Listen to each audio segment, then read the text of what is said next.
National Assembly plays host to President Tinubu on first anniversary. House of Representatives applauds 25 years of unbroken democratic governance in Nigeria. Constitution amendment, you and your reps examines the issues. Always a pleasure to welcome you here on You and Your Reps. I am Victor, so thank you for joining us.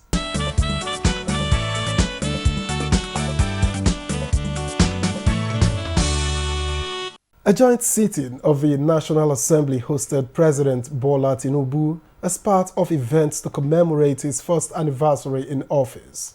Now the visit turns momentous as it ushers in the change of Nigeria's national anthem back to the one at independence.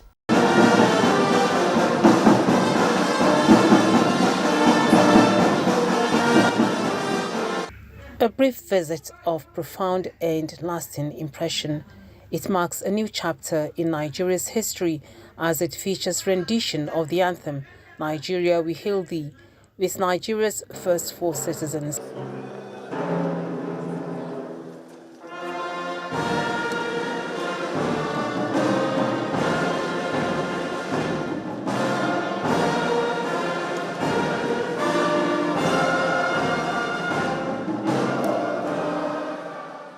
Out of honor and respect for the National Assembly, you said you must pass through the National Assembly on your first anniversary in office. Of all the significant things you have done, I think one of the most profound is to take us back to our genealogy. Though we may have different tongues, in brotherhood, we all stand. The presiding officers of Nigeria's bicameral legislature expressed pride on the achievements of President Bola Tinubu as he marks 1 year in office. We in the National Assembly are very, very happy with your report card, with your performance so far. The National Assembly is thankful for the partnership that has existed within the last 1 year between you and us here. And to assure you as well that the National Assembly will always be supportive of your noble objectives. The presiding officers restated commitments to collaborate with the executive for the progress of the country. Coming from the President of the Senate is the assurance that the 2024 supplementary budget to be forwarded as announced by the President will, as usual, receive expeditious passage. At the end of the ceremony, some lawmakers shared perspectives on the contextual connotation of the new anthem.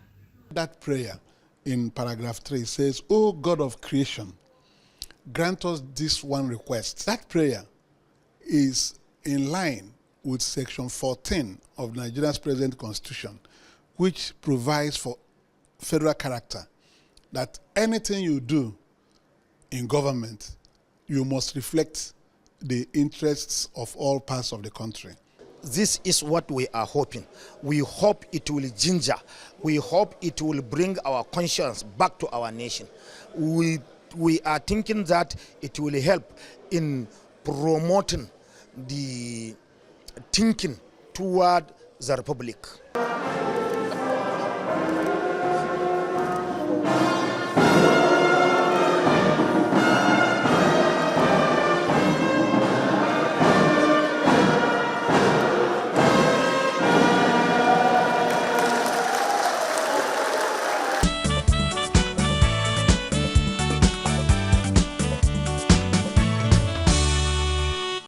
Meanwhile, ahead of the joint session of the National Assembly, the House of Representatives observed a special May 29 plenary with lawmakers describing 25 years of unbroken democratic rule as a remarkable landmark for Nigeria.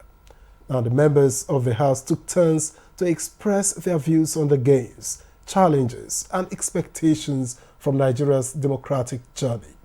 Deputy Speaker Benjamin Kalu yields the floor to members for their thoughts on 25 years of sustained democracy, and for lawmakers the experience has been a mixed bag. It's not what we expect to be.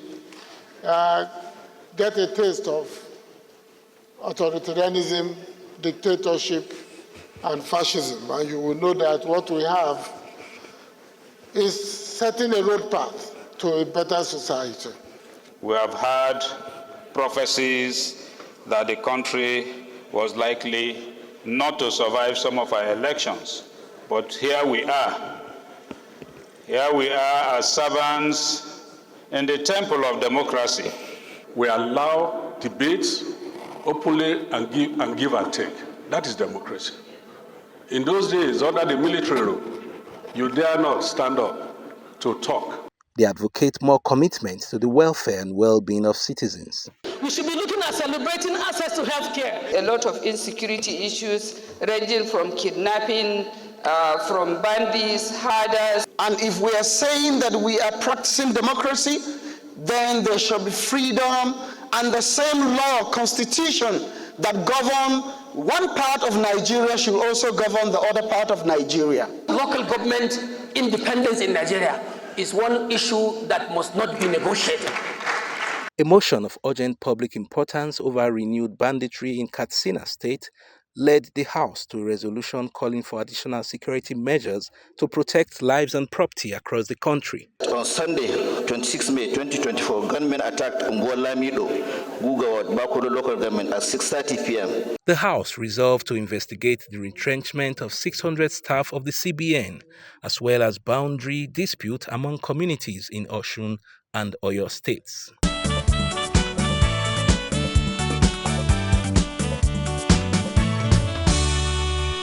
The House of Representatives decries the increasing rate of tertiary institutions yet to access interventions of the Tertiary Education Trust Fund, TET Fund. Now, during an oversight visit to its headquarters in Abuja, lawmakers expressed the desire for TET Fund to bridge the gap. This visit by members of the House Committee on Tertiary Education Trust Fund is an oversight function to ascertain judicious use of TET Fund interventions in beneficiary tertiary institutions as approved by the President and the Enabling Act of Parliament. A presentation of TET Fund interventions and budget performance from 2020 to 2023 sets the ball rolling for questions requiring explanations. Committee frowns at the high rate of unassessed intervention by beneficiary institution. It is not in the interest of Nigeria. It is not in the interest of the tertiary institutions. It's a very painful thing for us, especially given the inflationary trend. 1 billion 2 years ago is almost like 500 today or less. We have been appealing, we have been encouraging, and we have also been threatening. In the past, there used to be some punitive measures, which actually, even though it was meant to solve the problem, contributed to the problem. Exactly. But we have removed that now. The committee acknowledges a remarkable rise in education tax collection from 257 billion naira in 2020 to 725 billion naira in 2023, but calls out companies evading the tax. A situation where conglomerates, nice-looking corporations and companies pretend who look good before the public now declare losses all in the name to evade taxes is highly condemnable. Between 2020 to 2024, about 1.4 trillion naira was disbursed by TET Fund to beneficiary tertiary institutions for provision of critical infrastructure for teaching and learning.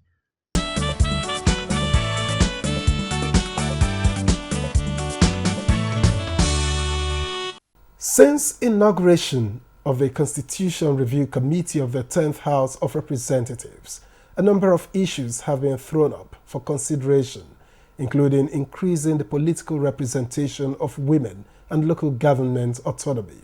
Now, you and your reps engages with a member of the Constitution Review Committee who represents Briniwa Guri, Kirikasama Federal Constituency of Jigawa State, Abubakar Fulata, on some of these issues and their prospects.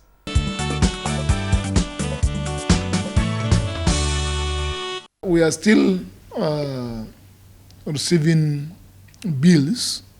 Now, the issue of constitution amendment starts with members seeking to amend certain sections of the constitutions, actually sponsor bills to that effect. Such bills must go through first reading, and at second reading, it is referred to the House Committee on Constitutional Review. We've received a lot of bills along that direction, and more bills are still coming. By I think 23rd of May, we are going to start a retreat to prepare members of the committee towards that challenge.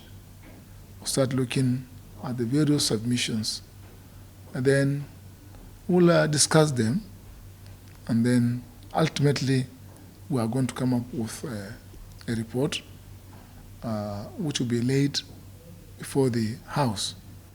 Unlike other bills relating to constitutional amendments pass by 2/3, not simple majority, 2/3 majority. So these are special bills, and even after passing by 2/3 majority, they must go back to the states. After the two chambers might have passed a bill by 2/3 majority, they will still need to go back to the states. The states, we have 36 states. So we must have the concurrence of 24 states for a bill seeking to amend any section of the Constitution to pass.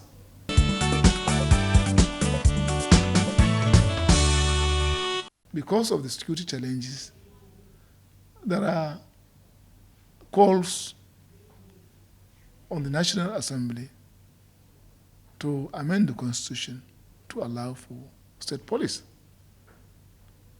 Yes, it's a very laudable idea.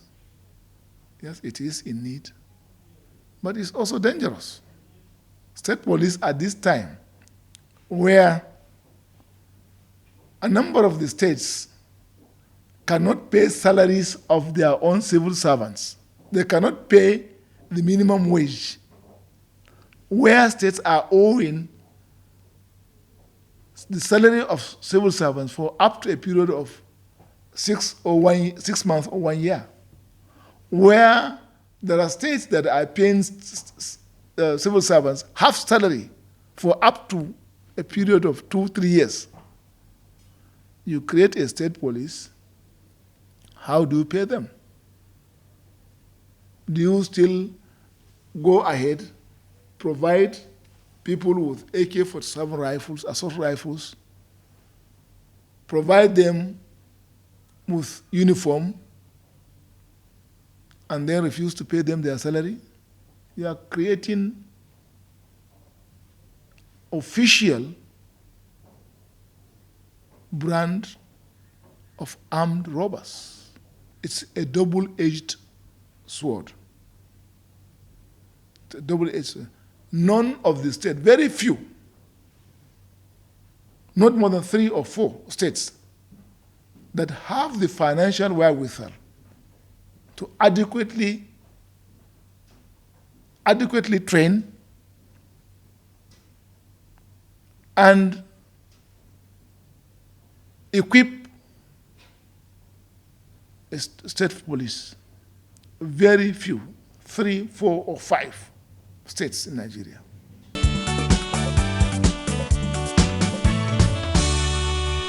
The problem with the gender bills was that they have not been given adequate publicity.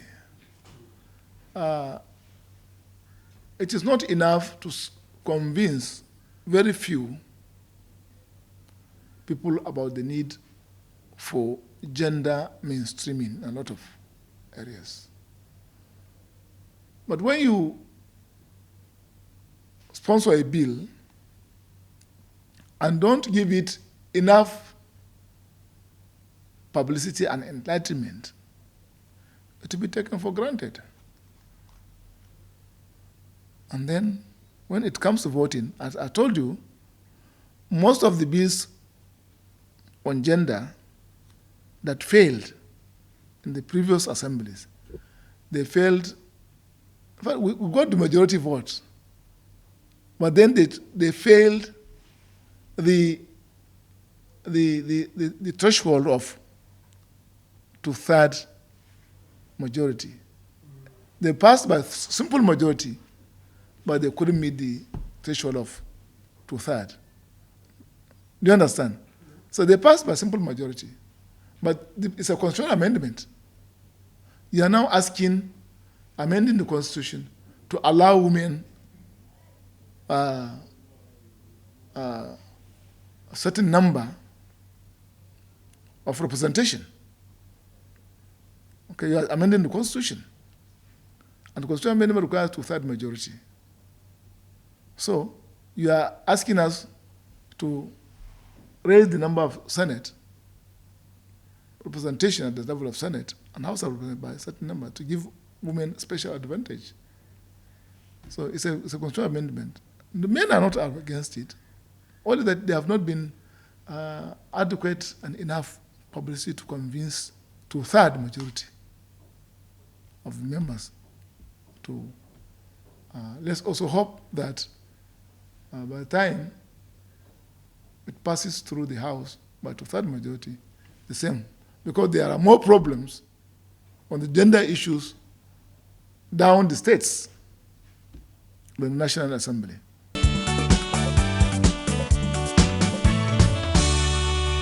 We were practicing the parliamentary system of government at independence. What led to the collapse of the parliamentary system? Because it compartmentalized the nation along regional and ethnic lines, which is very, very dangerous for a federation. If you now go back and now compartmentalize, fragment Nigeria along regional ethnic lines, you don't have a country. The other implication is that, the seat of the prime minister is not a stable seat, because the process of removing the prime minister is very, very simple. Just a vote of no confidence. You get out. And they keep you on your toes. Get out. Yes, in other climes, you remove a prime minister. UK, last year they removed about 3 or 4 of them. In Nigeria, someone claimed that you removed him because he's a Hausa or Igbo or Yesi. Then before there will be agitation from his thing. He is removed because of his ethnic identity. And then you have problem. Someone will come and want to be prime minister for 10 years. You move him, there is a problem. So it has its own merits and demerits. As a member of the committee, I'm a neutral party, but when it comes to me now voting as a representative of Burniwa, Guri, Krika, Sama Federal constituency, then that's why I will show my true color.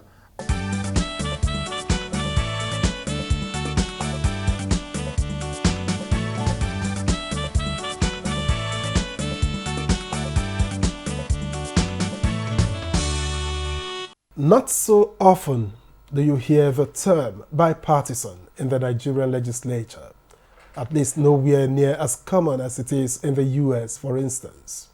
Yet it is a significant principle in most multi-party parliaments. Let's get some perspectives from Chairman of the House Committee on Rules and Business, Francis Waive.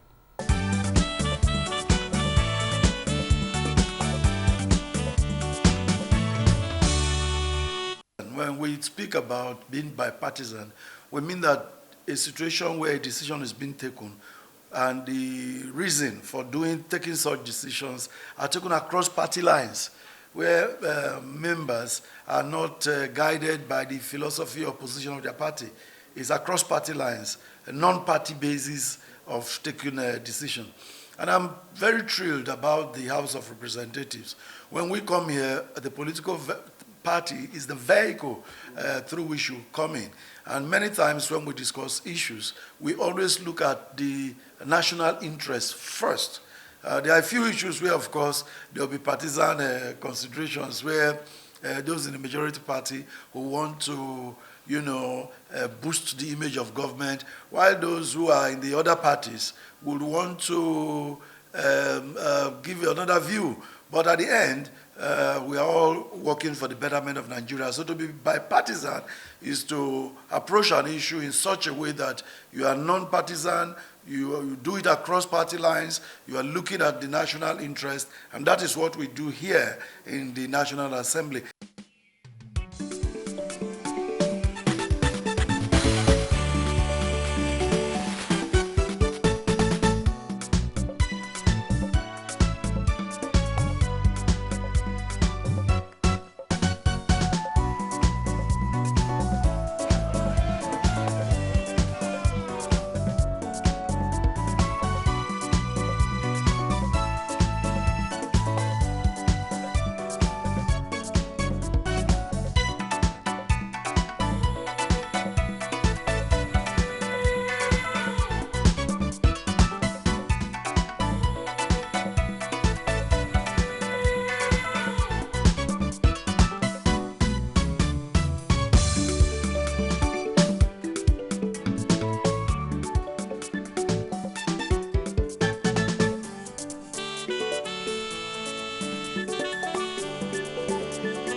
And that has been You and Your Reps. Many thanks for watching. Next week promises to be special as the 10th Assembly reaches its first anniversary since inauguration. I am Victor, as we join us again.